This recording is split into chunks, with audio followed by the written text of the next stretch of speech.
तो मैंने BSc AG की है कुलभास्कर आश्रम PG कॉलेज इलाहाबाद से, वहाँ मैं छात्र संघ का महामंत्री रहा हूँ। फिर मैंने MSc AG CSA से की है चंद्रशेखर आज़ाद एग्रीकल्चर यूनिवर्सिटी कानपुर से। फिर मैंने PhD की है BHU बनारस हिंदू यूनिवर्सिटी से, नेट क्वालिफाई किया है। वहाँ से मैंने पहली बार नौकरी BHU से PhD करने से पहले ही मेरी नौकरी लगी थी। मैं असिस्टेंट प्रोफेसर हो गया था बुंदेलखंड यूनिवर्सिटी में, इंस्टीट्यूट ऑफ एग्रीकल्चर साइंसेस। 11 महीने खाली नौकरी की, दूसरी नौकरी का ऑफर मिल गया, मैं साइंटिस्ट हो गया, KVK में चला गया अरुणाचल प्रदेश। वहाँ से फिर नई नौकरी मिल गई नरेंद्र कृषि विश्वविद्यालय में, फिर वैज्ञानिक के पद पर मैं वापस आ गया फैजाबाद ये कृषि विश्वविद्यालय में। फिर वहाँ से मेरा फिर सिलेक्शन हुआ UP council of agricultural research Lucknow में साइंटिफिक ऑफिसर के पद पे। वहाँ पर भी जितने दिन मन किया किए। नया सिलेक्शन हुआ, फिर से मैं गया बिरसा एग्रीकल्चर यूनिवर्सिटी में डिप्टी डायरेक्टर ट्रेनिंग के पद पर। वहाँ पर मैं 10-15 दिन था और मुझे एसोसिएट डीन बना दिया गया ऐसे कॉलेज का जो 20-25 साल से स्टार्ट ही नहीं हो पा रहा हूँ। मैंने उस कॉलेज को, वहाँ के लोग जो है, जब हमने कमिटमेंट किया पहला वहाँ पर विजिट करके, मीडिया आ गई क्योंकि वो लोग ये मान लिए थे कभी नहीं शुरू होगा। मैंने जब बताया फला तारीख से क्लासेस शुरू करूँगा, मीडिया वाले खूब लिखे थे कि इतने दिन से बहुत सारे लोग आए चले गए, अब देखते हैं ये क्या कर पाते हैं। फिर उन्होंने कहा फला तारीख से क्लास शुरू करेंगे। उसी तारीख से क्लास शुरू कर दी थी हमने। आप उसमें खोजेंगे गूगल में तिलका माझी एग्रीकल्चर कॉलेज न्यूज तो आपको मिलेगा। 13 साल से बिल्डिंग बनी पड़ी थी और काम शुरू हुआ था उसका, शायद कुछ लोग बता रहे थे, बुजुर्ग लोग आते थे 92-95 में, इस तरह से। लेकिन फाइनली बिल्डिंग जो है करीब 13 साल से तो बिल्डिंग बनी पड़ी थी, तो 13 साल से बिल्डिंग ही सड़ रही थी। वो जब मैंने शुरू किया है तो नेशनल न्यूज़ बना था। आपके DD न्यूज़ वाले रिपोर्टर थे, हमको फ़ोन किए कि सर हमको बहुत डांट पड़ रही है, एक बाइट दे दीजिए। हमने सोचा था कि ऐसे ही जनरल न्यूज़ है और हमने खाली ऐसे कर दिया। उन्होंने कहा नहीं, आपकी बाइट लेकर आया जाए, नेशनल न्यूज़ है, सारे न्यूज़ चैनल सारी मीडिया कवर कर ली, DD न्यूज़ के पीछे क्यों रहेगा। वो भाग गया है, मतलब वो नेशनल न्यूज़ था। तो ये बात कह रहे थे कि पहली चीज़ ये पॉलिटिकल लाइन में आप आने के लिए पूछ रहे हैं, तो युवाओं को आपने सुना होगा अक्सर बोल देते हैं आई हेट पॉलिटिक्स। तो मेरा उनके लिए जवाब होता था क्यों आप कहते हैं आई हेट पॉलिटिक्स।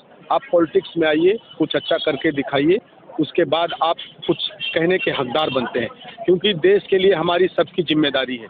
खाली नेताओं को गाली देने से कुछ नहीं हो जाता है।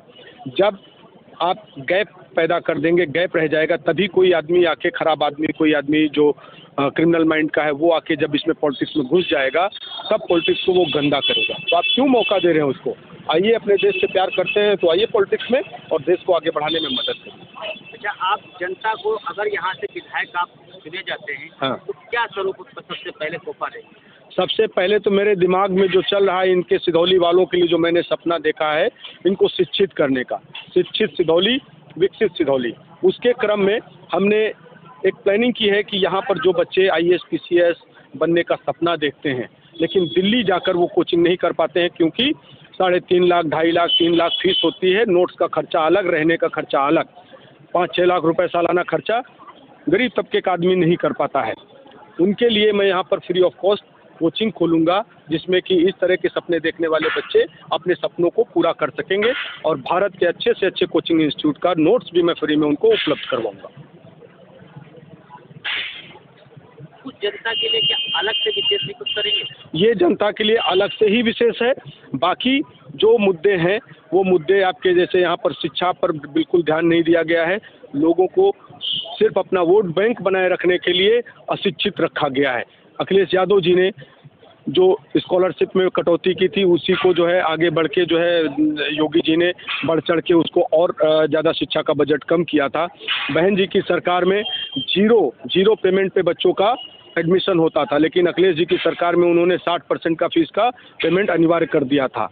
वो सारी चीज़ें फिर से ख़त्म होंगी और जीरो पेमेंट पर जो गरीब बच्चे हैं उनका जीरो पेमेंट पे एडमिशन होगा और कोई भी बच्चा पढ़ाई से वंचित नहीं रहेगा। और एक और चीज़ मैं कहना चाहूँगा, बहन जी ने एक योजना बनाई थी जिसमें कि गरीब बच्चों को विदेश जाके पढ़ने के लिए व्यवस्था की गई थी, वो भी माननीय अखिलेश यादव जी ने ख़त्म कर दी थी। लोग उम्मीद कर रहे थे कि अगर भारतीय जनता पार्टी की सरकार आई है, बदलाव आया है, तो वो गरीबों, शोषितों, वंचितों की आवाज़ सुनेंगे और उस स्कीम को पुनः लागू करेंगे, लेकिन उन्होंने भी उस चीज़ को वैसे ही पड़े रहने दिया।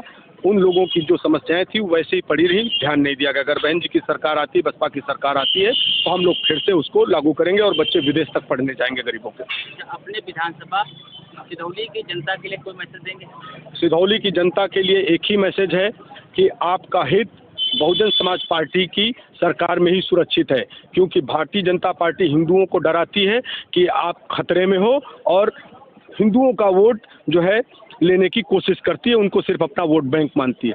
समाजवादी पार्टी मुस्लिम लोगों को डराती है, मुस्लिम समाज के लोगों को डरा के कहती है कि आप खतरे में हो और उनका वोट का ध्रुवीकरण करके उनका वोट लेना चाहती है। ये दोनों पार्टियां खाली अपने स्वार्थ के लिए लोगों को डराती हैं और डरा के वोट लेके फिर भूल जाती हैं कि हमको लोगों ने वोट दिया है, इनके कल्याण के लिए भी काम करने हैं, लेकिन ये सारी चीज़ें नहीं हो पाती हैं। इसलिए इस बार सभी लोगों ने मन बनाया है कि 2022 में बहुजन समाज पार्टी की सरकार आएगी। अगर 5वीं बार बहन जी मुख्यमंत्री बनते हैं तभी सर्वजन का विकास हो सकता है और यहाँ पर असली में कानून का राज, संविधान का राज लागू हो सकता है।